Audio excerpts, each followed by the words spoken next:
వ్యాప్తంగా జరుగుతున్న మోడీ పట్ల మోడీ ప్రభుత్వం పట్ల ఎన్ఆర్ఈజీఎస్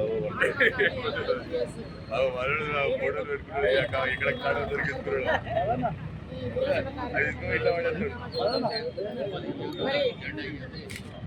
గతంలో 2004 సంవత్సరంలో యూపీఏ ప్రభుత్వం అధికారంలో వచ్చినప్పుడు సోనియమ్మ మన కాంగ్రెస్ అధినేత్రి సోనియమ్మ అలాగే మన మన్మోహన్ సింగ్ గారు ప్రధానమంత్రి గారు ఆ రోజు వారు పేదలను వాళ్ళను ఎలా ఆదుకోవాలి, రైతులను ఎలా ఆదుకోవాలి, కూలీలను మరి వాళ్లకు ఏ రకంగా పథకాలు తీసుకురావాలి అని ఆలోచించి ప్రతి ఒక్కరు కూడా ఊరు వదిలిపెట్టి ఇంటికి తాళాలు వేసేసి వలసలు పోతున్న ఆ రోజులలో మరి వాళ్ళని ఆదుకోవాలనే ఉద్దేశంతో పెద్దలు ఏమాఏమీలు పెద్ద నాయకులు అలాగే మంచి మంచి మేధావులను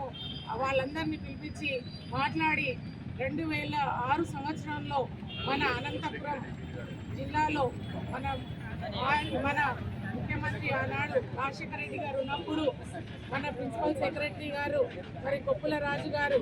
అలాగే సోనియా గాంధీ గారు మన్మోహన్ సింగ్ గారు అందరూ వచ్చేసి ఉపాధి హామీ పథకాన్ని మన ఏదైతే మహాత్మా గాంధీ గారు మన ఈ దేశానికి స్వాతంత్రం తీసుకొచ్చిరో మరి వారి పేరునే పెట్టాలనే ఉద్దేశంతో వారి అడుగుజాడల్లో ముందుకు వెళ్ళాలి, గ్రామ స్వరాజ్యం రావాలి అనే ఉద్దేశంతో మహాత్మా గాంధీ ఎన్ఆర్ఈజీఎస్ అని చెప్పేసి ఆ రోజు వారి పేరును పెట్టడం జరిగింది. ఆ రోజు మరి వలసలుగా కూలీలు ఎక్కడ దుబాయ్, ముంబై,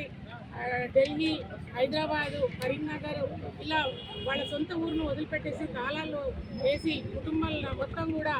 డిస్టర్బ్ అయ్యే రకంగా వాళ్ళు ఆ రోజు వలసలుగా వెళ్ళిన వాళ్ళందరూ కూడా మళ్ళీ రిటర్న్ వచ్చి ఉపాధి హామీ పథకం మా కోసం ఒక చట్టాన్ని తీసుకొచ్చింది కాంగ్రెస్ ప్రభుత్వం. మేమందరం కూడా కుటుంబ సభ్యులు అందరం మా సొంత ఊర్లలో పనిచేసుకుంటూ మా ఆస్తిని కాపాడుకుంటూ మా కుటుంబాన్ని కాపాడుకుంటూ మేమందరం కూడా మా ఊర్లో ఉండే విధంగా ఈ చట్టాన్ని వచ్చిందని వాళ్ళు ఆ రోజు మరి సపోర్ట్ చేసి మరి ఆనాటి నుంచి ఈనాటి వరకు ఆ ఉపాధి హామీ పథకం ద్వారా ఎన్నో అభివృద్ధి కార్యక్రమాలు వారు రైతులు మరి కూలీలు అందరూ కూడా ఎక్కడ కూడా కూలీలు లేకుండా ఈ మొత్తం సాచురేట్ మోడ్లో ఆ రోజు చేసిన మన ఎన్ఆర్ఈజీఎస్ మహాత్మా గాంధీ ఎన్ఆర్ఈజీఎస్ కార్యక్రమాన్ని మరి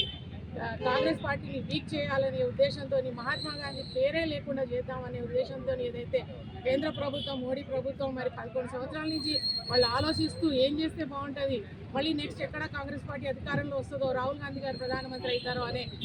ఆలోచించి కుట్రలతో భాగంగా మరి ఒక్కొక్క కార్యక్రమాలు చేసుకుంటూ మొన్న మనం ప్రోగ్రాం చేసుకున్నాం. ఏది మన రాజ్యాంగాన్ని